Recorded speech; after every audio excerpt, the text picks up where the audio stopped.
Radio Kantipur, radio राष्ट्रको।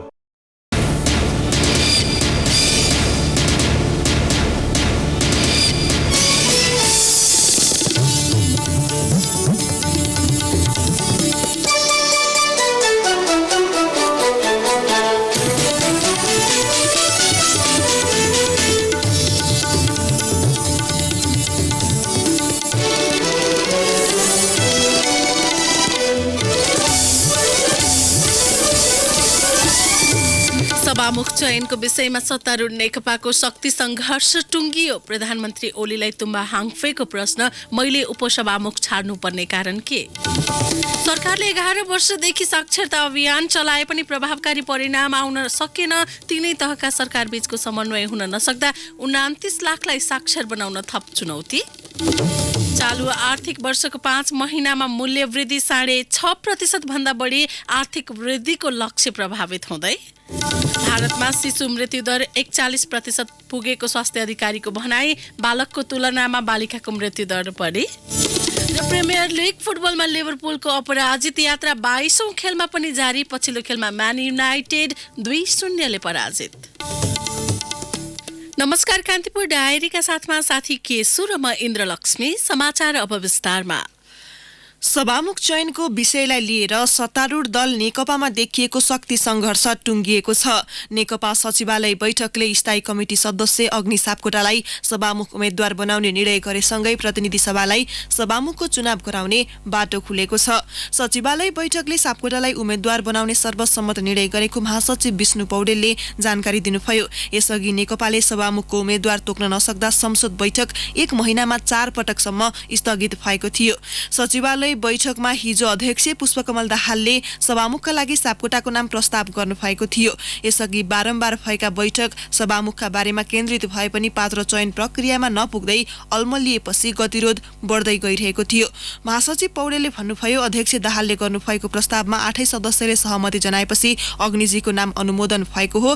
हामीले 2 अध्यक्षलाई उम्मेद्वार प्रस्ताव गर्नुस् भनेका थियौं। उहाँहरूले प्रस्ताव ल्याउनु भयो र सहमति गरियो। सचिवालय सदस्य नारायण काजी श्रेष्ठ बैठकमा अनुपस्थित हुनुहुन्थ्यो। बैठकमा प्रधानमन्त्री एवं नेकपा अध्यक्ष केपी शर्मा ओलीले सभामुखको उम्मेद्वार सिफारिस गर्न कार्यकारी अध्यक्ष दाहाललाई आग्रह गर्नुभएको थियो।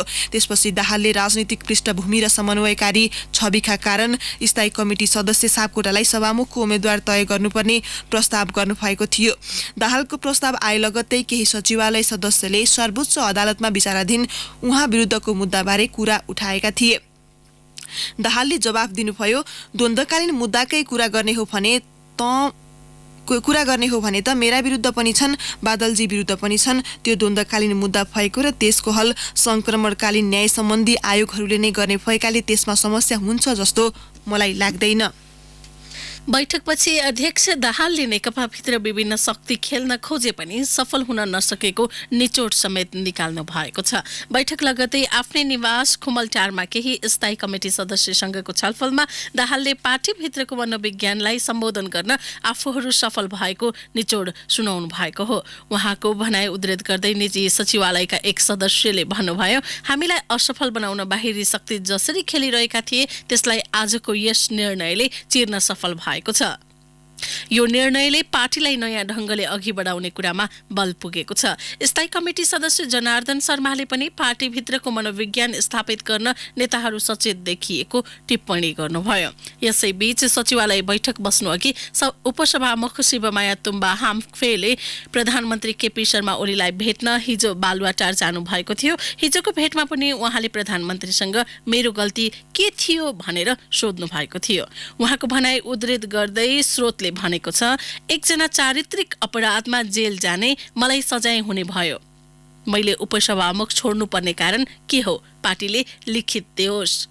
जवाफमा प्रधानमन्त्री ओलीले शक्ति सन्तुलन मिलाउनु पर्दा यस्तो निर्णय गर्नु परेको जवाफ दिनुभएको थियो। यसअघि पनि तुम्बा हाङफे बारम्बार आफू सभामुखको स्वाभाविक दावेदार रहेको बताउँदै आउनु भएको थियो। उहाँलाई केही समयसम्म प्रधानमन्त्री ओलीको साथ पनि थियो, तर सभामुख चयनको सन्दर्भलाई लिएर संसदलाई अरू लामो समय बन्धक बनाउन नहुने निष्कर्षमा पुगेपछि ओलीले तुम्बा हाङफेलाई सम्झाउनु भएको हो। तर उहाँ प्रधानमन्त्रीज्यूको जवाफबाट सन्तुष्ट भने हुनु भएन। स्रोतले कान्तिपुरलाई भन्यो, तुम्बा हाङफेसँग बिहान सोमबार बिहान नेकपा नेतृत्वले छलफल गर्ने र त्यसका आधारमा संसदको कार्यतालिका बनाउने निधो समेत भएको छ।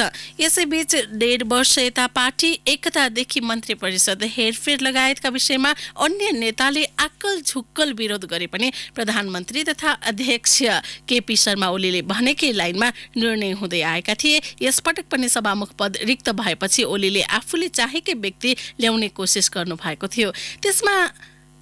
त्यसका लागि उहाँले आफ्ना विश्वासपात्र पूर्व सभामुख सुभाष नेमाङलाई अघि पनि सार्नुभयो। तर झण्डै 1 महिनाको रस्साकसीपछि बल्ल हिजो प्रधानमन्त्री तथा अध्यक्ष ओली अग्नि सापकोटालाई सभामुख बनाउने निर्णयमा सहमत हुनु भएको हो।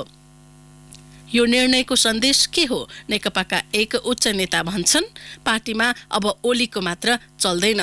पार्टीभित्रको समीकरणमा अप्ठ्यारोमा परेपछि ओली पूर्व माओवादी पक्षले अघि सारेको नाममा सहमत हुन बाध्य हुनु भएको हो। पूर्व एमाले पक्षकै वरिष्ठ नेताहरू झलनाथ खनाल, माधव नेपाल तथा प्रस्तावित उपाध्यक्ष वामदेव गौतमले अर्का अध्यक्ष दाहाललाई पनि साथ दिएका थिए। गौतम निवास भैँसेपाटीमा पौष 23 गते सचिवालयका 9 मध्ये 5 जना नेताहरूले छुट्टै भेला गरेका थिए। अध्यक्ष दाहाल समेत सहभागी सो भेलाले देखाएको सचिवालयको संख्यात्मक समीकरणलाई चिरेर निर्णय गर्न ओलीलाई अप्ठ्यारो परेको थियो। अध्यक्ष भएर पार्टी पद्धति भन्दा बाहिर गएर नेताको निवासमा भेला गरेको भन्दै ओलीले दाहालमाथि अनुशासनको प्रश्न पनि उठाउनु भएको थियो। तर भैँसेपाटी गठबन्धन सभामुख चयनका सन्दर्भमा टसमस नहुने अवस्था बनेपछि बल्ल हिजो ओली सहमत हुनु भएको हो।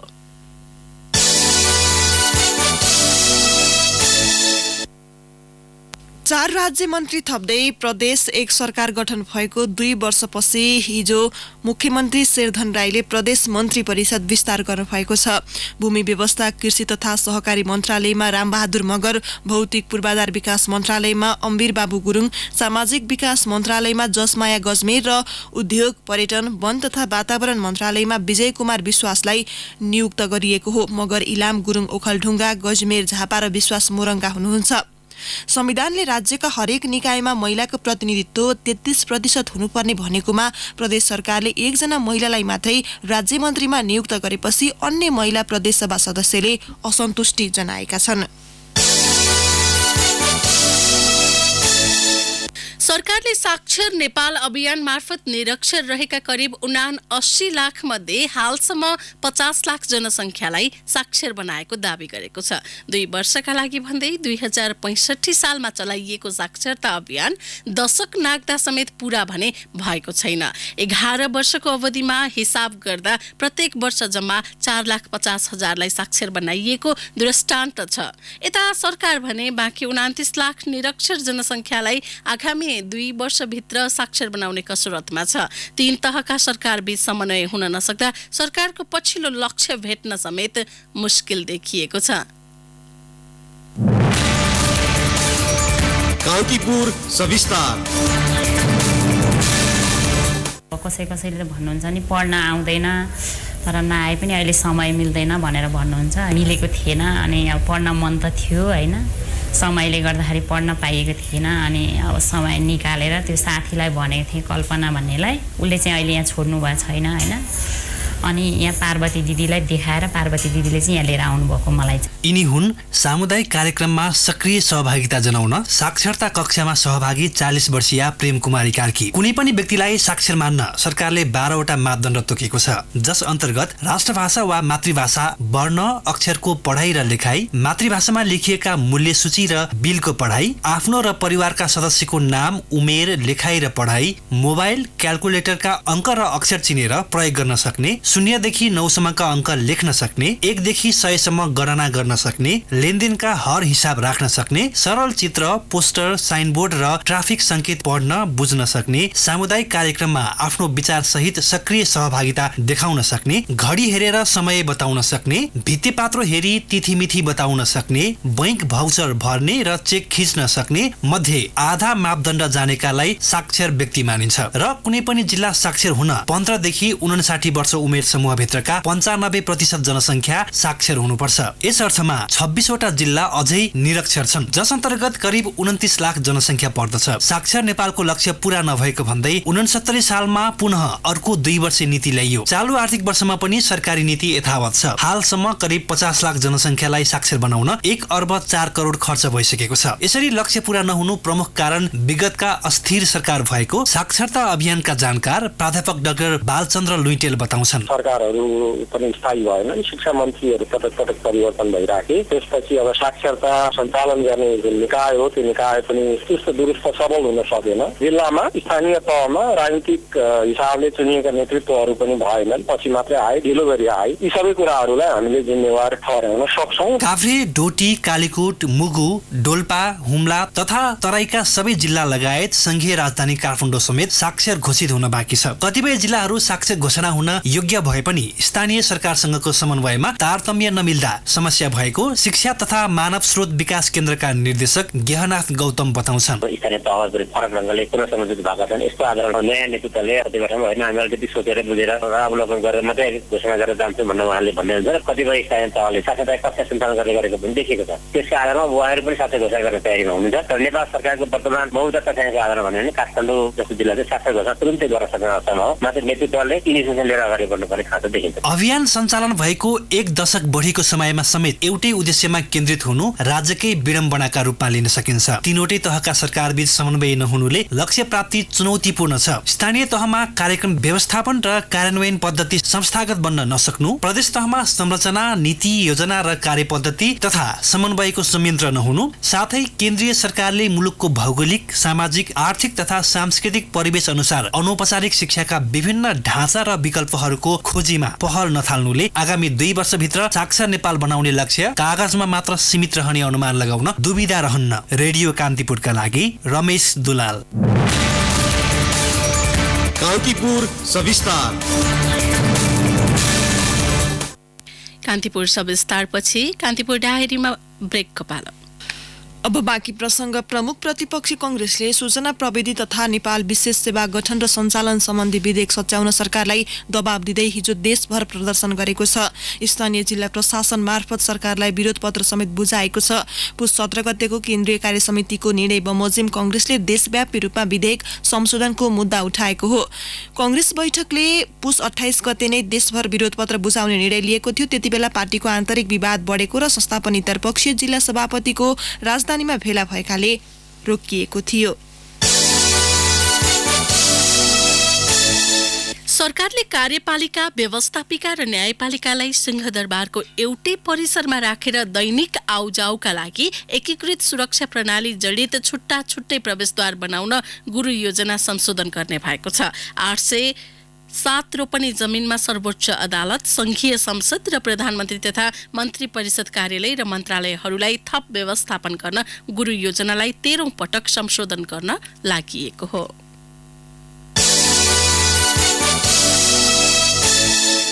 बागमती प्रदेश सरकारले द्वन्द्व पीडितलाई 5 करोड रुपियाँ सहायता रकम वितरण गर्ने भएको छ। द्वन्द्व प्रभावित व्यक्ति तथा परिवारलाई स्वास्थ्य उपचार, सिप विकास र स्वरोजगारमूलक व्यवसायका लागि प्रदेशले सहायता रकम प्रदान गर्न प्रदेश सरकारले चालु आर्थिक वर्षमा 5 करोड रुपियाँ विनियोजन गरेको हो। मेलम्ची खानेपानी आयोजना अन्तर्गतको पाइपलाइन बिछ्याउने तथा फोहोर पानी प्रशोधन केन्द्रको काममा सुस्तता देखिएको छ। सरकारवाला निकाय आयोजना कार्यान्वयन निर्देशनालयले कडाई नगरेपछि काममा सुस्तता आएको हो। गत वर्षको तुलनामा पाइपलाइन र फोहोर पानी प्रशोधन केन्द्रको निर्माण सुस्ताएको हो। यो मेलम्ची आयोजनाको दोस्रो ठूलो काम हो। 6वटै फोहोर प्रशोधन केन्द्रको ठेक्का भइसके पनि गुहेश्वरी स्थित प्रशोधन केन्द्रको मात्र निर्माण सम्पन्न भएको छ।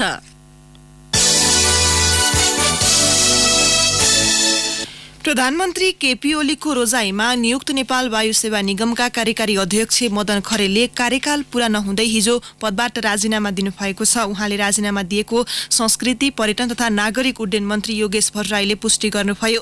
निगमको सञ्चालक समितिमा पर्यटन सचिव अध्यक्ष रहने व्यवस्था संशोधन गर्दै प्रधानमन्त्री ओलीले आफ्नै जिल्लावासी खरेललाई 2075 भदौ अन्तिम साता 4 वर्षका लागि नियुक्त गर्नुभएको थियो। 2वटा वाइड बडी विमान खरिद गरेका तत्कालीन महाप्रबन्धक सुगत रत्न कंसाकार सरकारको 8 महिना कार्यकाल बाँकी छँदै प्रधानमन्त्रीले भूमिका कटौती गरेर खरेललाई पहिले सञ्चालक समितिको सदस्यमा ल्याउनु भएको थियो। भूमाफियाले काठमाडौँमा सार्वजनिक जग्गा हडपेर प्लानिङ गर्न थालेको खुलेको छ। जिल्ला प्रशासन कार्यालय काठमाडौँले अतिक्रमण भएका सार्वजनिक जग्गाको खोजी गर्दा प्लानिङ, बाटो, व्यक्तिका घर टहरा बनाउन प्रयोग गरेको पाइएको हो। सबैभन्दा बढी शंकरापुर नगरपालिकाका साँखु र सुनटोल तथा नागार्जुन नगरपालिकामा सार्वजनिक जग्गा मिचेर प्लानिङ गरिएको प्रशासनले जनाएको छ।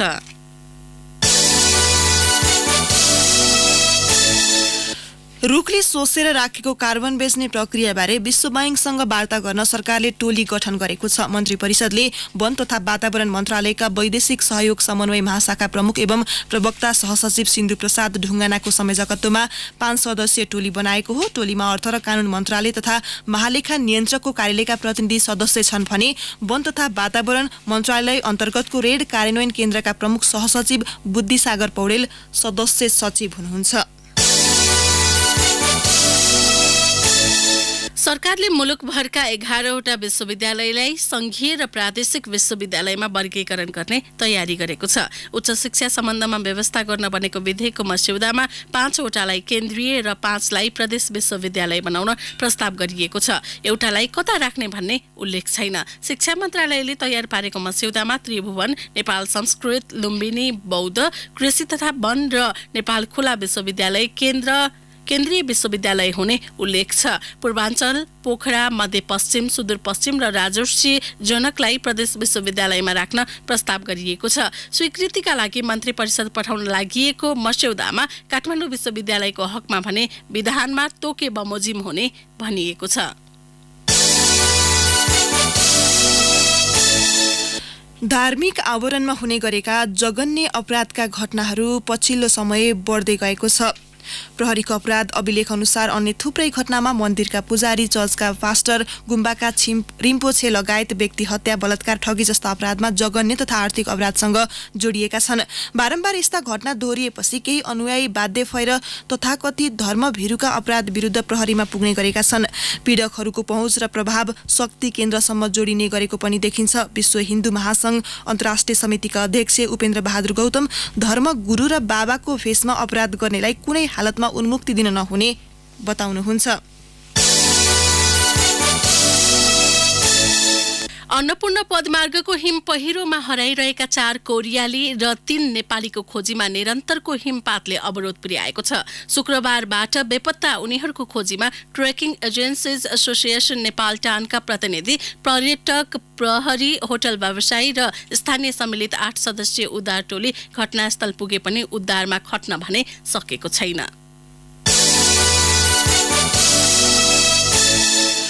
गायिका आस्था राउत र प्रहरी जवान रमिता श्रेष्ठबीच त्रिभुवन अन्तर्राष्ट्रिय विमानस्थलमा भएको भनावनलाई स्थानीय प्रशासनले कठोर सजाय हुन सक्ने गरी अनुसन्धान गर्न निर्देशन दिएको छ। प्रशासनले राउतमाथि मुलुकी अपराध संहिता 2074 को दफा 118 अनुसार कारबाही गर्न अनुमति दिएको हो। कसुर पुष्टि भए 1 वर्षसम्म कैद वा 10,000 रुपियाँ जरिवाना वा दुवै सजाय हुन सक्ने व्यवस्था सो दफामा छ। कान्तिपुर डायरीमा पुनः ब्रेकको पालो। ब्रेकपछि अब आर्थिक प्रसङ्ग। गत मङ्सिरमा मूल्य वृद्धि दर 6.55% बढ्यो। गत वर्षको 5 महिनाको तुलनामा यो करिब 2.84% बिन्दुले बढी हो। सो अवधिमा खाद्य तथा पेय पदार्थको मूल्य वृद्धि दर करिब 10 र गैर खाद्य तथा सेवा समूहको 4.10% बढेपछि मङ्सिरमा मूल्य वृद्धि दर आकाश जिएको राष्ट्र बैंकले हिजो सार्वजनिक गरेको 5 महिनाको समग्र आर्थिक तथा वित्तीय स्थितिमा उल्लेख छ। राष्ट्र बैंकको प्रतिवेदनमा भनिएको छ, तरकारी, मसला, फलफूल र दाल तथा गेडागुडी उपसमूहको मूल्य वृद्धि उच्च छ। शिक्षा, लुगा तथा जुत्ता र फर्निशिङ तथा घरायसी उपकरण उपसमूहको मूल्य बढेको छ। 5 महिनाको अवधिमा बजार मूल्य वृद्धि दरमा निकै उतार चढाव देखिएको हो। सरकार र उखु किसान बीच भएको सम्झौता सकिन 2 दिन मात्र बाँकी रहँदा उद्योगीले 15 करोड 74 लाख रुपियाँ मात्रै भुक्तानी गरेका छन्। यो रकम पनि महालक्ष्मी अन्नपूर्ण र इन्दिरा सुगर मिलले बुझाएको उद्योग वाणिज्य तथा आपूर्ति मन्त्रालयले जनाएको छ। 10 सुगर मिलले अझै 79 करोड 51 लाख रुपियाँ भुक्तानी दिन बाँकी छ। मन्त्रालयका प्रवक्ता दिनेश भट्टराईले भन्नुभयो, सम्झौतापछि केही उद्योगीले दिए जस्तो गरे, सबैले भुक्तानी गरेनन्। 2 दिनभित्र सम्पूर्ण भुक्तानी नगरे कडा रूपमा प्रस्तुत हुन्छौं। अब अन्तर्राष्ट्रिय प्रसङ्ग। भारतमा शिशु मृत्युदर भयावह अवस्थामा पुगेको स्वास्थ्य अधिकारीले बताएका छन्। उत्तर भारतको राजस्थान राज्यमा जन्मने 100 शिशुमध्ये 5 जनाको जन्मेको 5 वर्षभित्र मृत्यु हुने गरेको पाइएको हो। कोटा शहर स्थित एक अस्पतालको आँकडालाई लिएर गरिएको सर्वेक्षणमा गत 1 वर्षमा मृत्यु हुने शिशुको संख्या 963 रहेको छ। सन् 2018मा सो संख्या 1005 रहेको थियो। सरकारले शिशु मृत्युदरलाई कम गर्ने लक्ष्य राखे पनि त्यसमा खासै राम्रो योजना ल्याउन नसकेको स्वास्थ्य सरकारलाई उद्धृत गर्दै बीबीसीले जनाएको छ। शिशु मृत्युदर राजस्थानमा मात्रै नभई भारतभरि नै डरलाग्दो स्थितिमा रहेको उनीहरूको भनाइ छ। पछिल्लो 1 महिनामा मात्रै अर्को राज्य गुजरातको एक अस्पतालमा विभिन्न कारणले 100 जना बालबालिकाको मृत्यु भएको थियो। गत वर्षको जुन महिनामा बिहारमा एक्युट एन्सेफलाइटिसका कारण 150 बालबालिकाको मृत्यु भएको थियो। नेशनल फ्यामिली हेल्थ सर्वे 2015-16 को अनुसार भारतमा नवजात शिशु मृत्युदर 30% रहेको छ भने 5 वर्षभन्दा कम उमेरमा मृत्यु हुने बालबालिकाको संख्या 41% रहेको छ। सरकारले सार्वजनिक गरेको तथ्याङ्क विश्लेषण गर्दा 5 वर्षभन्दा कम उमेरमा मृत्यु भएका शिशुमध्ये बालिकाको दर बढी छ। सो दर 41% रहेको छ, जबकि बालकको मृत्युदर 37% छ। अब खेल प्रसङ्ग। लिभरपुलले प्रिमियर लिग फुटबलमा शीर्ष स्थानको अग्रता फराकिलो पारेको छ। 22औं चरणको खेलमा गैराती म्यानचेस्टर युनाइटेडलाई 2-0 ले हराउँदै लिभरपुलले सिजनको अपराजित यात्रा समेत जारी राखेको हो। उसको जितमा भर्जिल भान डाइस र मोहम्मद सलाहले गोल गरे। 14औं मिनेटमा भान डाइसको गोलबाट अग्रता बनाएको लिभरपुलका लागि सलाहले इन्जुरी समयमा अर्को गोल गरेका थिए। 22 खेलबाट 21 जित र 1 बराबरीसँगै 64 अङ्क जोडेको लिभरपुल तालिकाको शीर्ष स्थानमा जमेर बसेको छ। दोस्रो स्थानको म्यानचेस्टर सिटीलाई 16 अङ्कले पछि पारेको लिभरपुल जारी सिजनको उपाधि नजिक पुगिसकेको छ। गैराती नै लेस्टर सिटीलाई 2-1 ले हराउँदै बर्नली तालिकाको 14औं स्थानमा उक्लिएको छ। पहिलो हाफमा 1-0 ले पछि परेको उसले दोस्रो हाफमा 2 गोल गर्दै जित हात पारेको हो। जारी सिजन उसको यो 8औं जित हो। अब मौसम सम्बन्धी जानकारी। काठमाडौँ उपत्यका सहित आज मुलुकका अधिकांश भूभागमा बदली हुने जल तथा मौसम पूर्वानुमान महाशाखाले जनाएको छ। पश्चिम तथा मध्य पहाडी र उच्च हिमाली भूभागमा हिमपातको सम्भावना रहेको छ। तराईमा बिहानैबाट बाक्लो हुस्सु लागेको मौसमविद समीर श्रेष्ठले जानकारी दिनुभयो। केही बेर अघि 1.5 डिग्री सेल्सियस मापन गरिएको काठमाडौँ उपत्यकाको अधिकतम तापक्रम आज 16 डिग्री सेल्सियससम्म पुग्नेछ। सूर्योदय केही बेर अघि 6:55 भयो भने सूर्यास्त भरे साँझ 5:34 हुनेछ। हस्त यिनै प्रसङ्गसँगै कान्तिपुर डायरीको यो बुलेटिन यही सकिन्छ। साथी केशु र महेन्द्र लक्ष्मी विदा हुन्छौँ। नमस्कार। सूचना र मनोरञ्जनको संवाहक रेडियो राष्ट्रको रेडियो कान्तिपुर।